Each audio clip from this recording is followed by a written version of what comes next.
result for me. How good did Toyota do, and is this as good as it gets? People at Toyota today are smiling very broadly. Why? Because for the last few years, Toyota's been heavily criticized for not going electric more aggressively. Instead, Toyota stayed with its gasoline and hybrid solutions. And lo and behold, here we are, 2024, largest automaker in the world, most profitable automaker in the world. And at a time when people are pulling back a little bit on their enthusiasm for electrics, Toyota looks like the wisest guy in the auto industry, in a good way. Just held its guns, stayed with hybrids, and is highly profitable.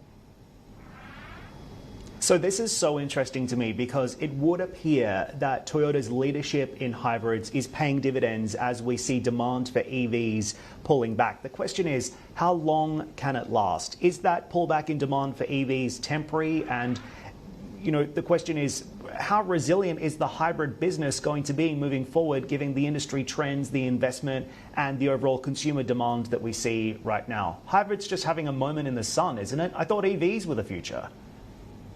They are the future, but it's going to take longer to get up that mountain called the heavens of electric vehicles. Why? Because if you look around the world, Toyota sells, of the 11 million cars it sells, 9 million are outside of Japan. That means they basically have global coverage. And what they understand is that most countries around the world do not have the grid or the electric charging infrastructure to support a lot of EV sales. Instead, we're still in this transition to EVs. In the meantime, most customers around the world will say, hey, give me a hybrid. I don't have to worry about charging, and I can get a great fuel economy. This is where Toyota has been consistent with its statements about where it wants to take things. It wants to give a range of offerings to different customers around the world. And no one's looking better than right now. And the stock's showing that too. Finally, Wall Street's coming along and saying, okay, maybe we didn't get it completely right. Toyota's not an EV leader, but the auto industry, in the auto stream, Toyota's still the king of the hill, still number one. Right. So what category would you say will drive the next wave of demand and profit growth for Toyota as we look at this hike in forecasts? We're looking at continued demand for hybrids, for plug-in hybrid electrics, and for good old-fashioned gasoline engine cars.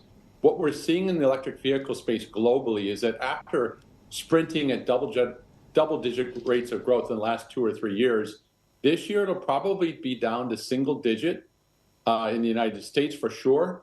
China raced up to about a third of total vehicle sales. It's slowing there too, still growing, but the pace of growth for EVs is slowing because they're still expensive relative to the other offerings. So until we have a breakthrough in batteries that will significantly reduce the cost of batteries and improve charging infrastructure, look for slower growth from EVs, stronger growth from hybrids and PHEVs. That's where Toyota is strongest.